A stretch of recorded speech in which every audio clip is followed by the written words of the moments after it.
साधारण दिखने वाले लोग ही दुनिया के सबसे अच्छे लोग होते हैं।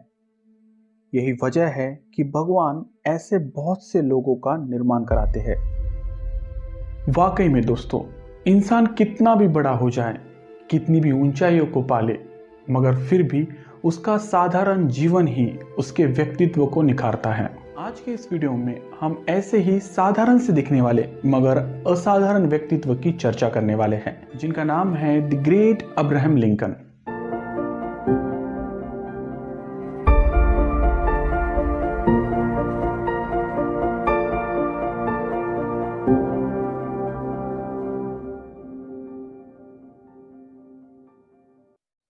दोस्तों, कहानी शुरू होती है 12 फरवरी 1809 को, जहां अमेरिका के हॉर्डन वैली में अब्राहम का जन्म हुआ। अब्राहम के पिता का नाम थॉमस लिंकन, वही मां का नाम नैन्सी हैंक्स लिंकन था। वे अपनी माता पिता के दूसरी संतान थे। उनकी बड़ी बहन का नाम सारा लिंकन, वही छोटे भाई का नाम थॉमस लिंकन था। अब्राहम एक फार्मर फैमिली से बिलोंग करते थे। एक कोर्ट डिस्प्यूट के चलते उनके पिता थॉमस लिंकन ने अपनी 200 एकड़ से भी ज्यादा जमीन गंवाई थी। ऐसे में उन्होंने एक फार्म को किराए पर लेकर उसी से ही अपनी रोजी रोटी चलाने का डिसीजन लिया। मगर सिर्फ खेतीबाड़ी से गुजारा नहीं हो सकता था। ऐसे में थॉमस फार्मिंग के साथ साथ कारपेंटर का भी काम किया करते थे। बचपन से ही अब्राहम को खेतों के इन कामों में कोई रुचि नहीं थी। वो अपना ज्यादा से ज्यादा वक्त केवल किताबें पढ़ने में ही बिताते थे। 5 अक्टूबर 1818 को अब्राहम की मां नैन्सी एक बीमारी के चलते गुजर जाती है। ये वो दौर था जब परिवार की सारी जिम्मेदारी पिता थॉमस और अब्राहम की बड़ी बहन सारा पर आ गई थी। सारा उस वक्त महज 11 साल की थी, वही अब्राहम 9 साल के। इतनी छोटी सी उम्र में सारे घर को संभालना सारा के लिए बहुत बड़ा टास्क था। मगर जिम्मेदारी इंसान को छोटी सी उम्र में भी बड़ा बना देती है। सारा के साथ भी कुछ ऐसा ही हुआ। अपनी छोटी सी उम्र में भी वो घर का सारा काम बेहद सटीक तरीके से कर रही थी। मगर पिता थॉमस को अपने 2 बेटों का ये दर्द देखा नहीं जा रहा था। ऐसे में वो इस परेशानी से निजात पाने के लिए दूसरी शादी करते हैं। थॉमस की दूसरी वाइफ का नाम सारा बुश जॉस्टन था, जो एक विडो थी। अपने खुद के 3 संतान होने के बावजूद भी सारा बुश ने अब्राहम और उसकी बहन के साथ कभी सौतेला व्यवहार नहीं किया। अब्राहम उन्हें मां कहकर बुलाते थे। यूजुअली इंडिया में अपनी स्टेप मदर को मां कहकर ही बुलाया जाता है, मगर फॉरेन कंट्रीज में ऐसा नहीं है। ये तभी मुमकिन है जब आप अपनी स्टेप मदर के साथ उतने ही अटैच हो जितने कि आप अपनी रियल मदर के साथ थे। ऐसे में अब्राहम का अपनी स्टेप मदर को भी मां कहकर बुलाना उनके बीच गहरे रिश्ते को दर्शाता है। अब्राहम ज्यादातर सेल्फ एजुकेटेड ही रहे। उनकी फॉर्मल स्कूलिंग एक लिटर्न टीचर द्वारा हुई है। लिटर्न टीचर का मतलब होता है घुमंतु शिक्षक। ये एक ऐसे टीचर्स होते हैं जो जगह जगह जाकर बच्चों को सिखाते हैं। किसी एक गांव में गए, बच्चों को इकट्ठा किया और किसी पेड़ के नीचे बैठ गए सिखाने को। यही था स्कूलिंग सिस्टम। खैर, इस शिक्षा प्रणाली के चलते अब्राहम अपनी 7 साल की उम्र में पढ़ना सीख गए थे, मगर शायद वो लिखना नहीं जानते थे। अब्राहम हमेशा से ही एक अच्छे रीडर रहे हैं। अपने जीवन काल में उन्होंने James Bible, John Bunyan's, the Pilgrim's Progress, Daniel Defoe's, Robinson Crusoe और the autobiography of Benjamin Franklin को पढ़ा था। 21 साल की उम्र में अब्राहम ने घर की सारी जिम्मेदारी अपने कंधों पर ले ली थी। वे लकड़ी तोड़ने का काम किया करते थे। अब्राहम हाइट में 6 फीट से भी ज्यादा लंबे थे, इसलिए इस लकड़ी तोड़ने वाले काम को वे बेहद आसानी से कर रहे थे। यह उनकी पहली जॉब थी। बहुत कम लोग ये जानते हैं कि अब्राहम अपने समय के बहुत बड़े रेसलर रहे हैं। महज 21 साल की उम्र में वे काउंटी रेसलिंग चैंपियन थे।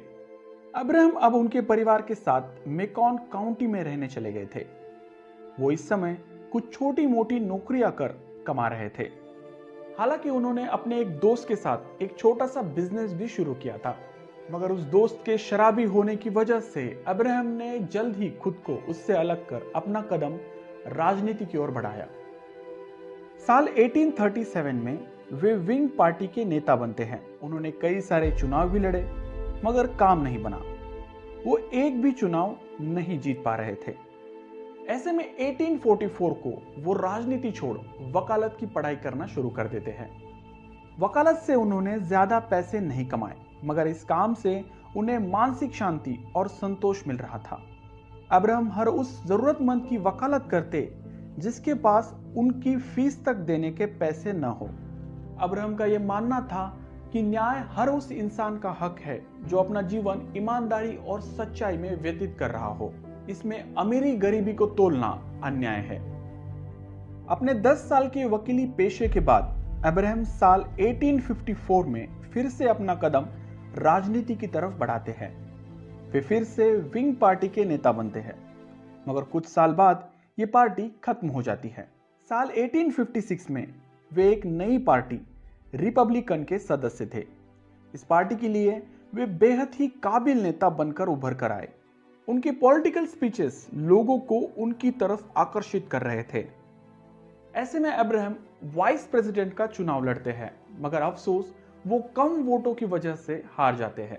अब्राहम हमेशा से ही अमेरिका में चल रही स्लेवरीज यानी दास प्रथा को खत्म करना चाहते थे। इस दास प्रथा को आप में से कई लोग तो जानते ही होंगे। चलिए इसे थोड़ा शॉर्ट में समझाता हूं। अमेरिका महाद्वीप की खोज के बाद से यहाँ यूरोपियन कंट्रीज अपनी अपनी कॉलोनीज बना रही थी। यहाँ वे अपनी खेतीबाड़ी और घरेलू कामों के लिए गुलाम रखा करते। उस वक्त अफ्रीका ब्रिटिशर्स की कॉलोनी हुआ करती थी। ये अफ्रीकन लोग ही ब्रिटिशर्स द्वारा एज अ स्लेव्स यानी गुलाम के रूप में अमेरिकन कॉलोनीज में बेचे जाते। जैसे जैसे काम बढ़ता जा रहा था, वैसे वैसे अब गुलामों की डिमांड भी बढ़ रही थी। हर एक घर में कम से कम एक गुलाम तो होता ही था। आगे चलकर इन अमेरिकन कॉलोनीज ने खुद को एक इंडिपेंडेंट वॉर के चलते आजाद तो करा लिया था, मगर यहाँ मौजूद स्लेवरी अभी भी वैसे की वैसे ही थी। मॉडर्न थिंकिंग के चलते नॉर्थ अमेरिका ने इस स्लेवरी को लगभग खत्म कर दिया था, जिसकी वजह थी यहाँ हो रहा इंडस्ट्रियल रिवॉल्यूशन। मगर साउथ अमेरिका के लोग अभी भी खेतीबाड़ी के सहारे अपना जीवन व्यतीत कर रहे थे। ऐसे में उन्हें वहां काम करने के लिए गुलामों की आवश्यकता तो थी ही। नॉर्थ में स्लेवरी नहीं थी। ऐसे में साउथ वाले स्लेव्स भागकर नॉर्थ जा रहे थे और साउथ वाले गोरे लोग नॉर्थ से काले लोगों को इलीगली अपने यहाँ स्लेवरी के लिए ला रहे थे। ऐसे में नॉर्थ और साउथ अमेरिका के बीच एक पॉलिटिकल बहस चलती है। नॉर्थ का मानना था कि गुलामी प्रथा को नष्ट कर देना चाहिए, वही साउथ का मानना था कि गुलामी प्रथा सालों से चली आ रही है, इसे खत्म करना उस परंपरा का विरोध है। बस इसी पॉलिटिकल कॉन्फ्लिक्ट का फायदा अब्राहम लिंकन को मिल रहा था। वो पहले से ही इस दास प्रथा के खिलाफ थे। ऐसे में इसी एजेंडा को साथ ले उन्होंने साल 1816 में अमेरिका के प्रेसिडेंट पद की इलेक्शन लड़ी। जनता पुराने नेताओं और उनके खोखले वादों से तंग आ चुकी थी, लिहाजा उनका रुख अब नए नेतृत्व पर था और उसी के फलस्वरूप 14 मार्च साल 1861 को अब्राहम अमेरिका के 16वें प्रेसिडेंट के रूप में शपथ लेते हैं। उन्होंने जनता से चुनाव के दौरान यह वादा किया था कि प्रेसिडेंट बनते ही वे दास प्रथा को खत्म कर देंगे, मगर इसी बीच उनके सामने एक बहुत बड़ी प्रॉब्लम आ गई और वो प्रॉब्लम थी स्लेवरीज के चलते नॉर्थ और साउथ अमेरिका के बीच हो रही सिविल वॉर। इस सिविल वॉर के चलते कई लोग अपनी जान गंवा रहे थे। ऐसे में अब्राहम का प्राइमरी मोटो था अमेरिका को इस गृह युद्ध से बचाना। अब्राहम ने खुद नॉर्थ अमेरिका के ओर से सेना की कमान अपने हाथों में ली। उन्होंने अपने अधिकारों का इस्तेमाल कर कमांडर इन चीफ के रूप में कई पॉलिटिकल्स और मिलिट्री इश्यूज को कुशलता से सुलझाया। हालांकि अब्राहम यहाँ अकेले नहीं थे। जनरल मैकलम जैसे सेनानियों की मदद से वे इस युद्ध को एक विनिंग कंडीशन में खत्म करते हैं। इस जीत के बाद अब्राहम को एक अहम काम करना था और वो था स्लेवरीज यानी दास प्रथा को खत्म कर एक खुशहाल अमेरिका का गठन कराना। ऐसे में साल 1865 में अब्राहम गुलामों को आजाद कराने का कानून बनाते हैं। इस कानून के बनते ही अब्राहम रातों रात जनता के दिलों में एक हीरो की तरह उभरे थे। वे अब केवल देश के 16वें प्रेसिडेंट नहीं, बल्कि वो एक नए अमेरिका के रचयिता थे। एक ऐसा अमेरिका जहां सभी लोग इक्वली रहते हो, एक ऐसा अमेरिका जहां कोई किसी का गुलाम नहीं था। एक ऐसा अमेरिका जहां अब कोई भी काला इंसान आजादी से घूम सकता था। इस अचीवमेंट के चलते अब्राहम की चारों तरफ तारीफ हो रही थी, मगर अभी भी ऐसे कई लोग थे जो अब्राहम के इस काम की बहुत निंदा करते थे। उनका यह विरोध इस हद तक था कि इसने अब्राहम की जान तक ले ली। 14 अप्रैल 1865 का वो दिन जब अमेरिका के राजधानी वॉशिंगटन डीसी के फोर्ट थिएटर में एक प्ले होने वाला था। इस प्ले में अब्राहम चीफ गेस्ट के रूप में उपस्थित थे। वे इस प्ले को थिएटर के फर्स्ट फ्लोर पर बैठ अपनी वाइफ के साथ देख रहे थे। ऐसे में एक सरफिरा इंसान चुपके से लिंकन के पीछे से उनके सर पर गोली मारता है। पॉइंट ब्लैंक रेंज से चलाई गई ये गोली अब्राहम को धराशायी कर देती है। लिहाजा उसके अगले ही दिन यानी 15 अप्रैल 1865 को अब्राहम लिंकन कड़े संघर्ष के साथ मौत को गले लगाते हैं। 15 अप्रैल अमेरिका में काले दिनों में से एक दिन माना जाता है, क्योंकि इसी दिन उन्होंने अपने सबसे चमकीले सितारे को खोया था। नाम द प्रेसिडेंट अब्राहम लिंकन।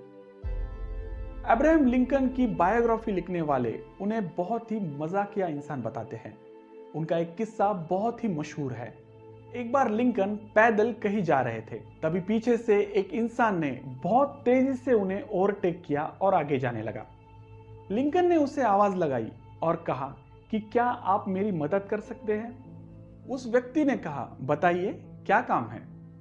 ऐसे में लिंकन बोलते हैं कि क्या आप ये मेरा ओवरकोट शहर तक ले जा सकते हैं। ऐसे में वो अननोन इंसान कहता है कि जी हां, जरूर ले जाऊंगा, मगर आप शहर पहुंचने के बाद ये कोट मुझसे लेंगे कैसे? क्या आपका वहां कोई दोस्त है जो ये कोट लेने वाला है? इस पर लिंकन कहते हैं कि शहर में मेरा ऐसा कोई दोस्त नहीं है जिसे आप ये कोट दे। दरअसल इस कोट के साथ मैं भी आपके साथ चलूंगा, क्योंकि आपको ज्यादा तकलीफ ना हो। वाकई में दोस्तों, लिंकन का इस तरह लिफ्ट मांगने का तरीका उनके मजाकिया अंदाज को दर्शाता है। लोग अपनी सक्सेस स्टोरीज को यादगार बनाते हैं, मगर इन महाशय ने तो अपने सक्सेस स्टोरीज के साथ साथ अपनी फेलियर स्टोरीज को भी यादगार बनाया था। 1832 में जॉब चली जाना, 1833 में बिजनेस में लॉस होना, 1835 मंगेतर की मौत, 1836 nervous breakdown, 1838 defeated for speaker, 1843 defeated for nomination for Congress, 1848 lost renomination, 1849 rejected for land officer, 1854 defeated for US Senate, 1856 defeated for nomination for Vice President, and 1858 again defeated for US Senate. In failures के चलते Abraham हमेशा से चाकू चूरी से दूर रहे, क्योंकि उन्हें डर था कि इसके चलते वे अपनी जान ना ले ले। मगर ऐसा कभी भी नहीं हुआ। उन्होंने हमेशा पॉजिटिव रहते हुए हर फेलियर को एक चैलेंज के रूप में लिया, और नतीजा वो अमेरिका के 16वें प्रेसिडेंट बने।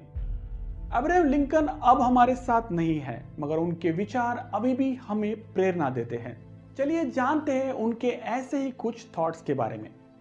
जो दूसरों की स्वतंत्रता को स्वीकार नहीं कर सकते, उन्हें भी स्वतंत्र रहने का कोई अधिकार नहीं है।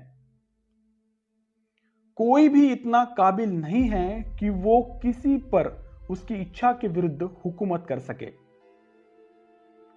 मैं जीतने के लिए प्रतिबद्ध नहीं हूं, मगर मैं सच्चा होने के लिए प्रतिबद्ध हूं। तो ये थी कहानी द ग्रेट अब्राहम लिंकन की। आपकी इनके बारे में क्या राय है, कमेंट बॉक्स में जरूर लिखें। वीडियो अच्छा लगे तो प्लीज इसे लाइक कर अपने दोस्तों में शेयर करना ना भूलें, और हां, कंटिन्यूस अपडेट के लिए चैनल को सब्सक्राइब कर बेल आइकॉन दबाएं। मिलते हैं अगले वीडियो में ऐसे ही किसी लीजेंडरी बायोग्राफी को लेकर। तब तक के लिए धन्यवाद।